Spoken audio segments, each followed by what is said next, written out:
Traveling sama Kartika lagi di sini. Aku hari ini pengen menjawab beberapa pertanyaan nih. Kemarin tuh aku dapat pertanyaan. Kan kita dalam rangka menulis untuk menyembuhkan ya. Menulis apa yang pernah jadi luka kita, sakit hati, kesedihan. Lalu dia nanya, lah kalau ditulis nanti kayak membuka luka lama dong. Jadi kalau misalnya kita tulis, nanti kita baca lagi, kita ingat lagi, kita sakit hati lagi dong. Ya, gini loh. Menurut aku, dan memang ini tujuan komunitas Writing for Healing ini. Jadi kita tuangkan semua. Kan kalau kita punya sakit hati, punya rasa sedih, pasti ada sesuatu yang pengen kita sampaikan kan. Ada sesuatu yang ngeganjel di hati dan rasanya pengen banget kita keluarkan gitu. Kalau dipendam dalam hati itu malah jadi penyakit kalau aku. Nah, kita keluarin aja. Kita tulis seadanya gimana perasaan kita. Kalau mau detail kasusnya, detail kejadiannya, boleh, terserah. Tapi yang penting itu adalah bagaimana perasaan kita terhadap situasi yang sedang kita hadapi saat itu. Nah, kalau masih belum sanggup untuk membacanya kembali, untuk mengingatnya kembali, ya udah, nggak usah dibaca lagi, simpan. Nah, kita kan butuh proses untuk penyembuhan. Bukan berarti begitu kita menulis terus kita langsung sembuh, itu enggak juga, enggak. Yang namanya menyembuhkan diri dari luka dan kesedihan itu perlu proses, dan itu enggak gampang, enggak sebentar. Banyak orang yang memerlukan waktu harian, mingguan, bulanan, bahkan tahunan untuk lepas dari semua beban sakit hati itu. Misalnya kita kehilangan seseorang yang sangat kita kasihi, meninggal misalnya, kan gak mungkin gitu lupa dalam beberapa hari aja. Pasti ada saat-saat ketika kita mengunjungi tempat yang biasanya kita kunjungi sama dia, aduh jadi keinget lagi. Nah, itu namanya luka yang belum sembuh. Ketika kita ke tempat itu lagi dan kita udah ngerasa biasa aja dan merasa itu adalah kenangan indah, itu baru namanya kita sudah sembuh. Begitu juga dengan menulis. Kita nggak usah berharap ketika kita udah beres nulis dan kita langsung sembuh. Nggak gitu juga. Bukan itu maksudnya. Jadi kita menumpahkan perasaan kita, apa yang kita rasakan saat itu, terus udah simpen aja gitu. Terus udah biarin aja. Besoknya lagi kita tulis lagi.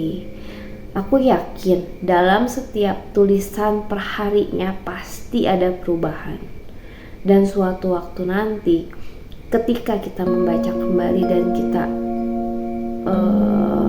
membacanya, udah gak sedih lagi, udah gak sakit hati lagi, udah merasa bahwa oh itu pelajaran buat hidupku, oh itu adalah memang tahap dalam hidup yang memang semua orang bakal melewatinya, dan yang tersisa hanya kenangan manis, pelajaran untuk hidup kita. Itu namanya kita sudah berdamai dengan masa lalu, kita sudah berdamai dengan diri kita sendiri, kita sudah berdamai dengan duka cita, kesedihan yang kita lewati. Itu itu maksudnya. Jadi nggak usah takut untuk menulis apa yang kita rasakan. Soalnya komunitas Writing for Healing ini, cara menulis untuk menyembuhkan ini bukan berarti begitu kita menulis kita langsung sembuh, enggak juga gitu. Ini bukan obat yang efeknya dalam 2-3 jam terus kerasa, bukan. Ini adalah proses lama, butuh waktu gitu. Tapi ini semacam alat bantu, bukan obat. Ini adalah alat bantu membantu kita untuk melewati proses demi proses apa yang telah kita alami. Dan biasanya itu adalah kesedihan yang mendalam yang tidak bisa kita ungkapkan pada siapapun. Begitu. Jadi jangan berharap semuanya akan hilang begitu saja, enggak. Kita ini manusia dan kita juga nggak bisa membandingkan proses kita dengan orang lain. Setiap orang, setiap pribadi punya prosesnya masing-masing, punya jalannya masing-masing. Kita nggak bisa, oh si ini kok cepet banget move onnya, gua kok move on, apa ada yang salah dengan gua? Enggak. Itu memang setiap orang itu emang punya jalannya masing-masing aja, bukan hanya soal melupakan kesedihan. Ini satu lagi ya, soal melupakan. Sorry nih, jadi belok lagi. Ini menulis ini juga tidak bermaksud buat melupakan, karena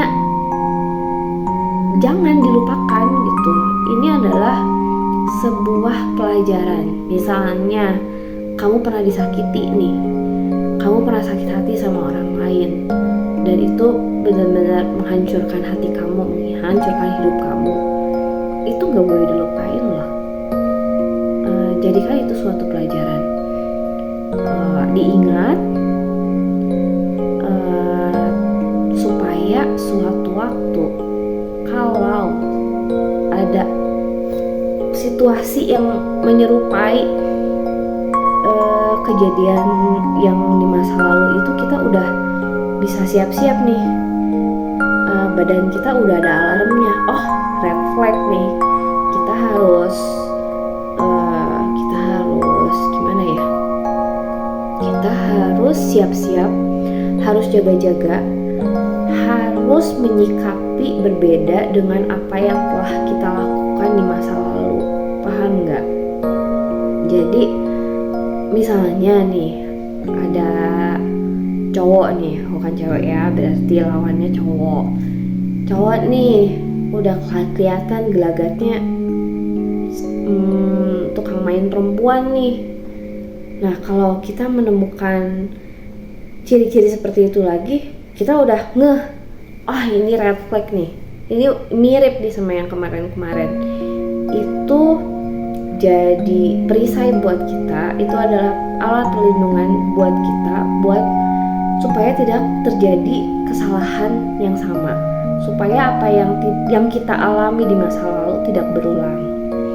Dan kalau sampai sial banget nih kita kedapatan luka yang sama seperti di masa lalu, kita udah tahu cara menyembuhkannya.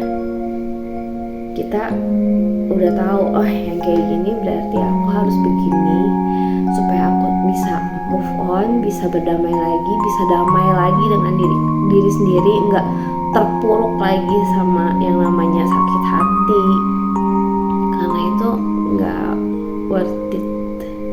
Kita ini berharga, nggak worth it lah hidup kita dihabiskan untuk memikirkan, untuk terpuruk dengan hal-hal seperti itu, perkara hal disakiti oleh orang lain. Kalau berduka itu beda ceritanya ya, itu kan emang ya, itu memang alami. Siapapun pasti akan mengalami yang namanya berduka. Tapi kalau perkara disakiti, itu kita harus punya shield, punya alarm.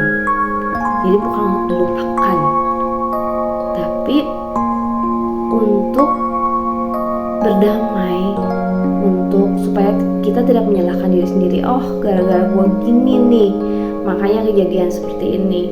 Oh, gara-gara gue gitu, ujung-ujung kan nyalahin diri sendiri itu kan. Nah, itu salah satu cara untuk berdamai dengan diri sendiri, bahwa memang ada banyak hal-hal yang tidak bisa kita hindari, karena itu natural kan. Apa yang kita lakukan itu dari dalam diri kita sendiri yang kadang emang tidak bisa kita hindari. Tapi untuk di kemudian hari, bila kita menemukan hal yang serupa, kita pasti akan melakukan hal yang berbeda supaya kita tidak terjatuh di lubang yang sama. Begitu kira-kira. Jadi jangan takut untuk menulis. Jangan takut untuk menulis apa yang menjadi kesusahan kita, kesulitan kita, kedukaan kita, sakit hati kita. Oke? Itu adalah sebuah proses, bukan obat. Itu adalah alat pembantu. Jadi don't worry ya. Di komunitas kita tidak ada yang ngejudge, gak ada yang sok-sokan ngasih solusi. Kita hanya sebuah wadah untuk kalian sharing, saling belajar satu sama lain. Kita nggak memberi solusi karena kenapa? Solusi itu sebenarnya sudah ada di dalam diri kalian masing-masing. Tugas kita hanya membantu teman-teman feeling menyadari solusi itu. Sebenarnya udah ada, kalian pasti udah tahu solusinya apa. Kita hanya membantu, mensupport kalian untuk mendapatkan hidup yang lebih baik, yang setara, terus yang sama berharganya dengan kalian.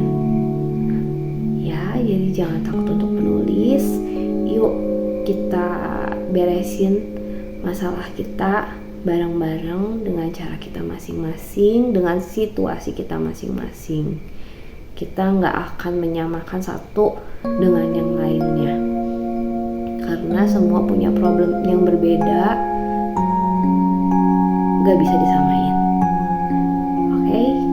Jadi yuk, yang mau nulis aja, nggak usah takut nanti keinget lagi atau segala macam. Nggak usah khawatir hal-hal yang belum tentu terjadi juga. Oke?